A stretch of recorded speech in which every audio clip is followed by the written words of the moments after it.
너희는 이전 일을 기억하지 말며 옛날 일을 생각하지 말라. 성도 여러분, 안녕하십니까? 사람들이 가장 바라는 것은 무엇일까요? 변화입니다. 사람들은 바꾸고 싶어 합니다. 여자들은 낡은 가구와 유행이 지난 식기 세트를 바꾸고 싶어 합니다. 남자들은 연식이 다 된 자동차를 바꾸고 싶어 하죠. 학생들은 또 휴대폰을 바꾸고 싶어 합니다. 사람들은 집도 바꾸고 싶고 인테리어도 바꾸고 싶고 또 헤어스타일도 바꾸고 싶고 얼굴도 바꾸고 싶습니다. 싹 다 뜯어 고치고 싶죠. 바꾸고 싶은 것이 얼마나 많습니까? 변화는 인간이 바라는 가장 중요한 욕구 중 하나입니다. 왜냐하면 변화는 삶에 활력을 주고 심지어 성장과 생존에 필수적이기 때문입니다. 그래서 우리는 변화를 그토록 바라고 있는 것이죠. 그러나 우리는 변화를 원하는 만큼 또한 변화를 피하기도 합니다. 왜냐하면 변화는 어렵고 고통이 따르기 때문입니다. 새 집으로 이사하는 것은 좋은 일이지만 짐을 싸고 물건을 정리하고 청소하고 가구를 재배치하고 자녀를 전학시키고 주민등록을 옮겨야 하는 등 귀찮고 어려운 일이 줄줄 따라옵니다. 변화는 어렵고 고통스럽습니다. 나쁜 습관을 바꾸는 것도 좋은 일이지만 익숙한 루틴을 포기하고 즐기던 취미를 그만두고 낯선 방식을 수용하고 일과에 없었던 계획을 추가해야 하는 등 불편한 일들이 한두 가지가 아닙니다.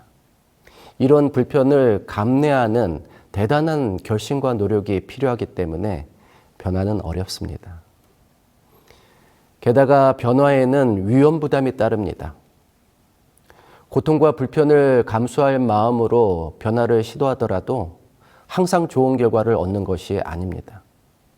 예를 들어 용기를 내서 더 좋은 근무 여건과 처우를 찾아 직장을 바꾸었다가 예측하지 못한 난관에 부딪혀서 삶의 질이 더 나빠질 수도 있습니다. 더 좋은 투자처가 생겨서 자금을 빼어 새로운 곳에 투자했다가 엄청난 손실을 볼 수도 있습니다. 정말 준비 많이 해서 미국이나 캐나다로 이민했다가 사업도 실패하고 자녀 교육도 실패해서 빈털터리가 되어 교육할 수도 있습니다. 변화가 반드시 성공으로 이어지는 것이 아니기 때문에 심지어 실패할 확률이 더 높기 때문에 우리는 변화를 두려워합니다. 우리는 항상 변화를 원합니다. 그러나 변화는 어렵고 고통스러우며 심지어 결과를 예측할 수 없습니다. 그래서 우리는 변화 대신 안정을 선택합니다. 안정은 변화하지 않는 것입니다. 하던 대로 하고 살던 대로 살면서 삶을 조용하게 만드는 겁니다. 안정에는 활력이 없습니다. 기대감도 없고요. 또 앞서간다는 만족도 없고 미래에 대한 희망도 없습니다. 오히려 조금 불만족스럽고 조금 걱정도 되고 조금 무기력합니다. 그래도 대충 견딜만 하죠. 그래서 어제처럼 오늘도 살고 내일도 그냥 그렇게 살기로 합니다. 속으로는 엄청 변화를 바라지만요. 한때 저희 집의 신발장에는 제 신발로 가득 차 있었습니다. 늘 신는 구두를 제외하고 모두 운동화였어요. 워킹화, 조깅화, 테니스화, 축구화, 배드민턴화, 등산화까지 제가 그 신발을 살 때만큼은 제 삶에 엄청난 변화를 예고했었습니다. 그러나 그 신발들이 제 삶을 바꾸지는 못했습니다. 제가 변화를 원했지만 변화를 경험하지 못한 이유는 변화의 과정에서 겪는 고통을 피하고 싶은 마음 때문이었습니다. 그래서 변화를 원하는 것이랑 실제로 변화를 경험하는 것은 별개입니다. 사실 성경은 온통 변화에 관한 책입니다. 성경에 등장하는 믿음의 조상이 모두 변화한 사람들입니다. 아브라함이 변했고 야곱이 변했고 또 유다가 변했고 모세가 변했고 베드로가 변했고 바울이 변했습니다. 구원도 결국 변화에 관한 것입니다. 구원은 우리의 생각의 변화, 성품의 변화, 행동의 변화, 언어의 변화, 가치관의 변화, 관계의 변화, 생활의 변화, 그리고 삶의 변화에 관한 것입니다. 맞지 않습니까? 심지어 성경이 제시하는 구원의 역사도 죄로 인하여 타락한 이 세상이 하나님의 계획으로 복원되는 역사의 변화, 시대의 변화에 관한 것입니다. 새하늘과 새 땅이 열릴 때 처음 하늘과 처음 땅은 보이지 않을 것이라고 했습니다. 하나님은 우리의 삶의 변화를 일으키기 위해 일하시고 또 지구 역사의 변화를 일으키기 위해 일하십니다. 따라서 우리가 하나님의 이름으로 행하는 모든 일이, 그분을 위해서 드리는 모든 예배가, 그분의 인도하심을 믿고 세우는 모든 영적인 목표와 계획들이 다 변화를 위한 것입니다. 하나님은 변화를 위해 일하시고 우리는 변화를 위해 나갑니다. 그래서 우리가 하나님을 믿는다면, 그리고 성경의 가르침을 따른다면 우리에게 변화는 너무도 당연한 소원이 되어야 합니다. 그것은 우리 각 개인의 삶의 소원이 될 뿐 아니라 우리 교회, 곧 공동체의 소원이 되어야 합니다. 그렇다면 변화를 추구할 때 우리가 명심해야 할 성경의 교훈은 무엇일까요? 첫째, 변화는 하나님의 계획이라는 것입니다. 창세기 12장 1절의 말씀을 읽겠습니다. 여호와께서 아브라함에게 이르시되 너는 너의 고향과 친척과 아버지의 집을 떠나 내가 내게 보여줄 땅으로 가라. 아브라함에게 고향을 떠나 미지의 세계로 떠나라고 하신 이 하나님의 부르심은 우리에게 필요한 신앙의 본질이 변화라는 사실을 잘 보여줍니다. 하나님은 아브라함의 삶을 변화시키기 원하셨습니다. 그래서 그에 대한 계획을 세우셨어요. 그 계획은 그가 고향과 친척과 아버지 집을 떠나는 것이었습니다. 그냥 옆 동네로 이사 가는 것도 굉장한 변화인데 하나님은 아브라함이 이전에 관련을 맺고 있었던 모든 삶의 끈을 제거하라고 요구하셨습니다. 그리고 완전히 새로운 환경에서 그의 삶에 변화를 가져다 주실 작정이었습니다. 하나님은 왜 멀쩡하게 잘 살고 있는 사람의 삶을 변화시키려고 하실까요? 우리에게도 그런 변화를 일으키시기를 바라실까요? 저와 여러분을 위해서도 그런 변화의 계획을 가지고 계실까요? 네, 분명히 그러실 겁니다. 왜냐하면 그분의 관점에서 보면 우리의 삶에는 바꿔야 할 것들이 너무나 많이 있거든요. 너희는 이 세대를 본받지 말고 오직 마음을 새롭게 함으로 변화를 받아 하나님의 선하시고 기뻐하시고 온전하신 뜻이 무엇인지 분별하도록 하라. 현재 우리의 삶은 죄로 물든 이 세상의 방식을 따르고 있습니다. 그리고 그 바탕에는 헛된 욕망과 이기심이 자리하고 있습니다. 그래서 우리의 삶에 제대로 된 변화가 일어나려면 우리는 세상의 방식을 부정하고 하늘의 방식을 수용하는 과정이 필요합니다. 우리의 신앙생활은 세상의 방식에서 점점 벗어나서 하늘의 방식을 따라가는 과정입니다. 그렇다면 우리가 교회를 다니면서 점점 세상의 방식을 거부하고 점점 하늘의 방식을 수용해야 하는데 여러분은 그렇게 하고 계십니까? 예, 어느 정도는 그렇게 하실 겁니다. 교회를 다닌다는 것이 어느 정도 변화를 했다는 뜻이니까요. 그런데 어느 정도까지만입니다. 그 이상 변화하지 않는 신자들이 많습니다. 왜 그런 문제가 생길까요? 우리는 세상의 방식에 문제가 있다는 사실을 압니다. 또 하늘의 방식에 수긍도 해요.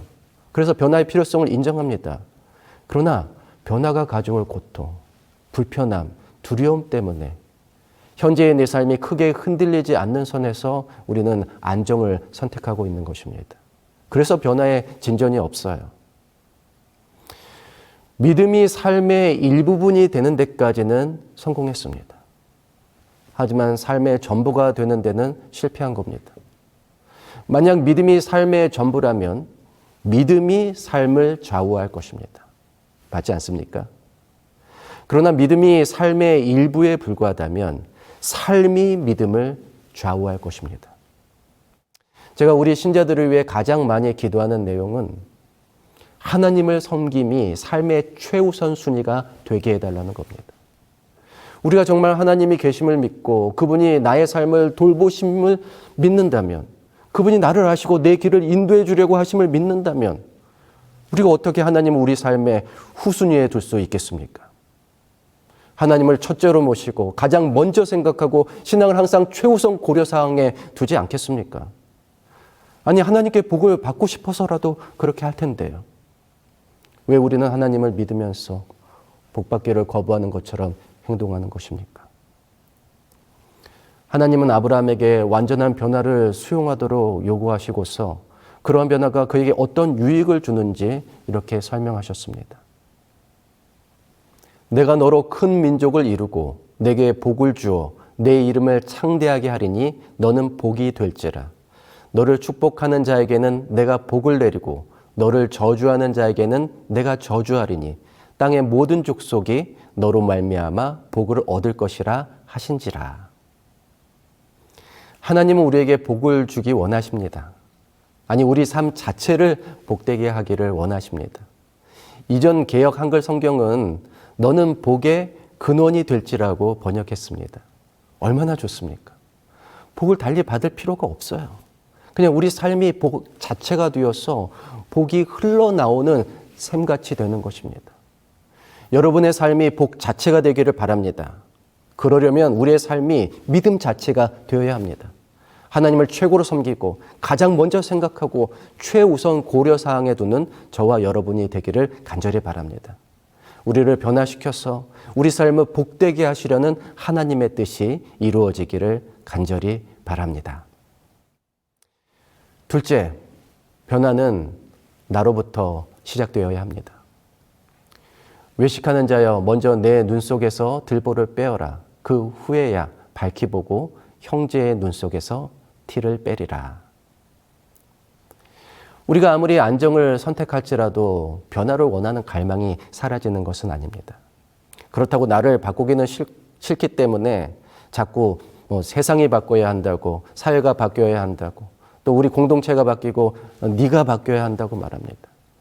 네가 잘못되었으니 너를 바꾸라는 말은 정치인들만 하는 이야기가 아니라 바로 내가 우리 가족과 친구와 동료들에게 하루 종일 하는 이야기입니다. 어떤 분이 변화를 문을 가지고 묘사했습니다. 그 문은 한 사람만 지나갈 수 있는 문입니다. 변화를 원한다면 그 문으로 나가면 됩니다. 그런데 나는 안 나가면서 변화를 원하고 있는 겁니다. 그리고 다른 사람을 붙잡고 그 문을 나가라고 말해요. 그러면 그 사람은 네가 나가라고 말합니다. 그래서 공평하게 같이 나가자고 말해요. 그러나 그 문은 결코 같이 나갈 수 없습니다. 그러다 보니 아무도 나갈 수 없게 되는 겁니다. 여러분, 변화를 원하면서 내가 먼저 변화하는 것은 왠지 손해인 것 같잖아요. 그래서 남이 변하면 나도 변하리라고 우리가 생각합니다.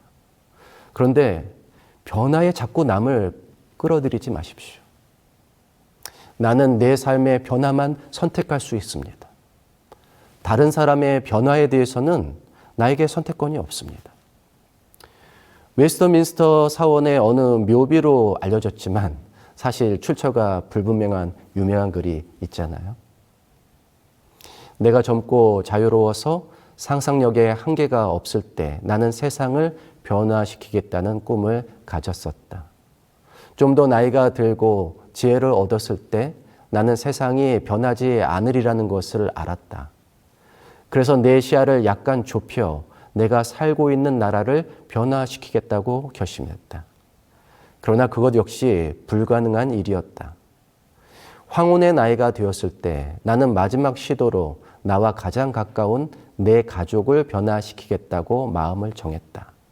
그러나 아무도 달라지지 않았다. 이제 죽음을 맞이하기 위해 자리에 누운 나는 문득 깨달았다. 만약 내가 나 자신을 변화시켰더라면 그것을 보고 내 가족이 변화되었을 것을, 또한 그것에 용기를 얻어 내 나라를 더 좋은 곳으로 바꿀 수 있었을 것을, 그리고 누가 아는가 세상까지도 변화되었을지. 변화가 어디에서 출발해야 하는지를 가장 잘 설명한 글이라고 생각합니다. 우리는 변화를 원하면서 내가 출발점이 되어야 한다는 생각을 잘 못합니다. 따라합시다. 나는 내 변화만 선택할 수 있다. 다른 사람의 변화에 대해서는 나에게 선택권이 없다. 변화를 원한다면 나부터 시작하시기 바랍니다.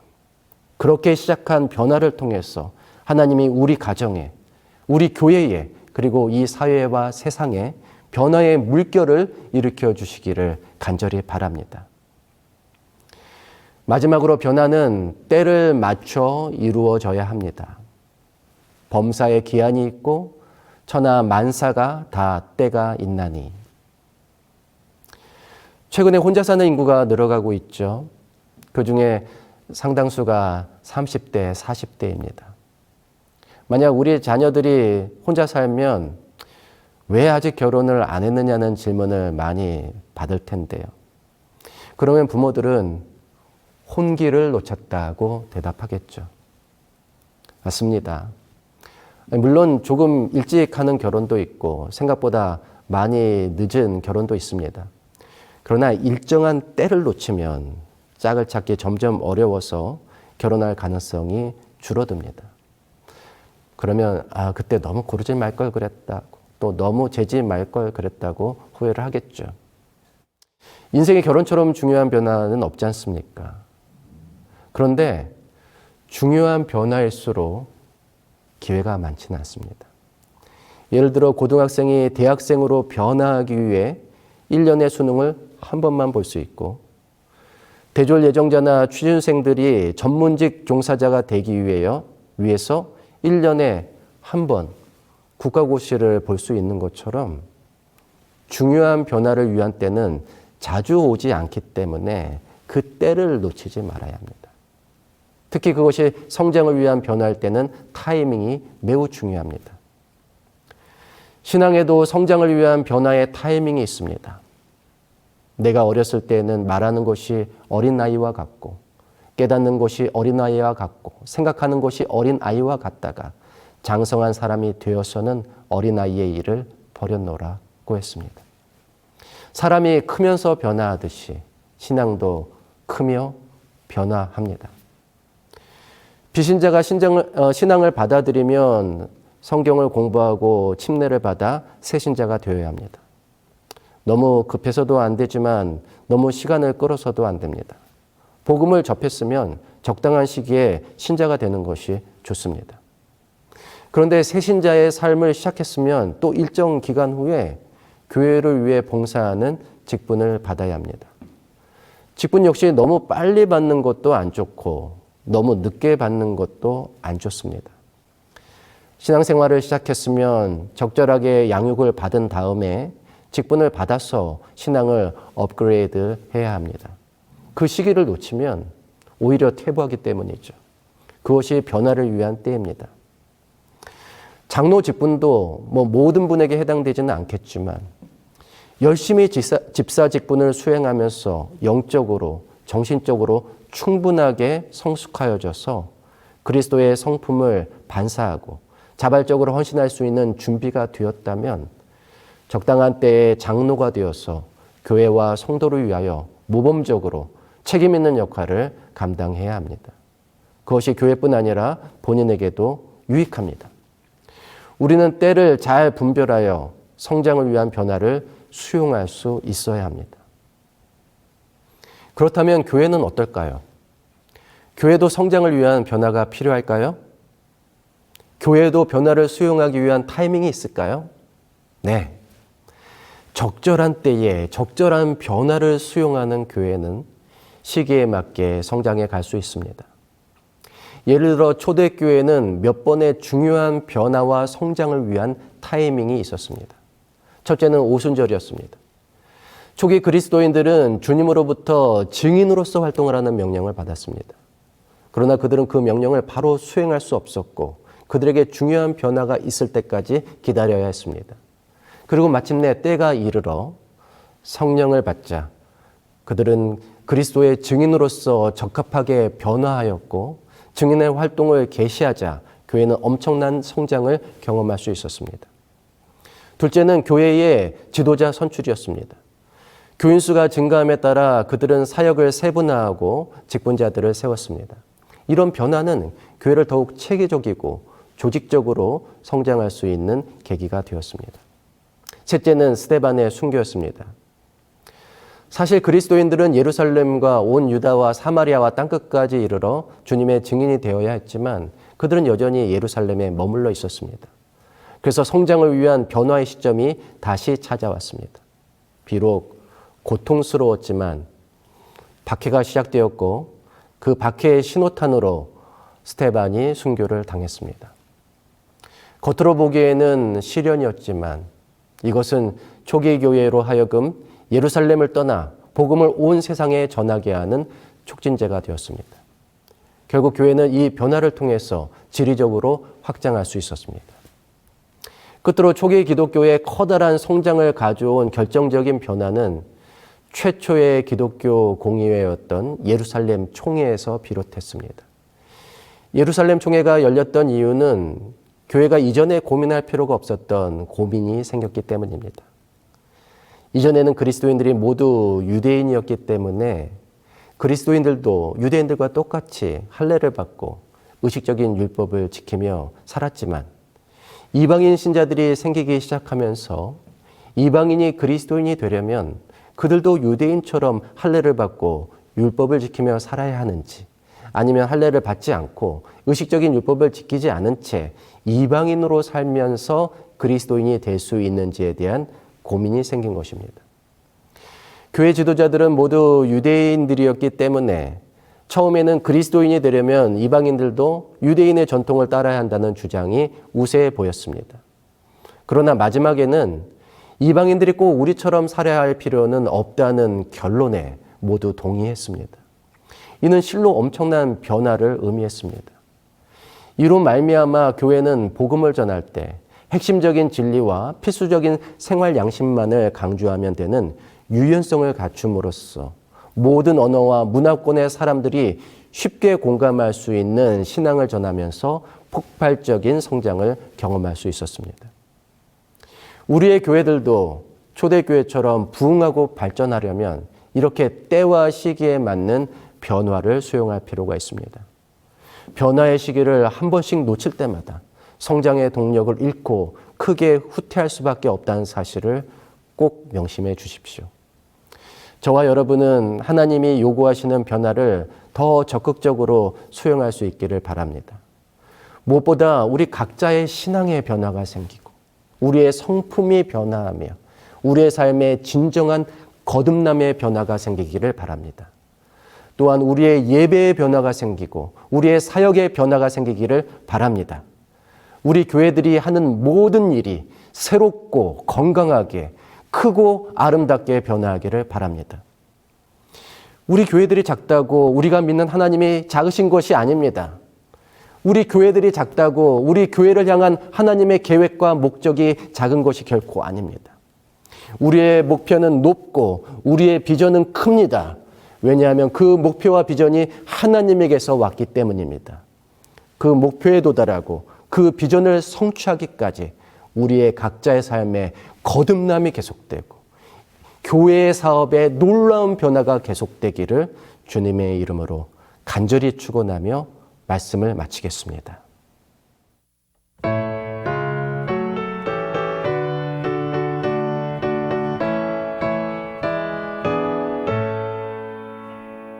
주 맡기신 일을 마치고 다 기쁘게 승천할 때 그 택하신 모든 무리 예루살렘 가겠네. 기쁨 그곳에 있겠네. 기쁨 다함이 없겠네. 그날이 이르면 하늘나라 가겠네. 새 노래로 찬미하면서 그 은혜를 감사하고 왕 되신 주 경배하며 예루살렘 살겠네. 기쁨 그곳에 있겠네. 기쁨 다함이 없겠네. 그날이 이르면 하늘나라 가겠네. 정금으로 지은 저 천성 주 지으신 자소일세. 모 성도들 그곳에서 영원 동락 누리리. 기쁨 그곳에 있겠네. 기쁨 다함이 없겠네. 그날이 이르면 하늘나라 가겠네.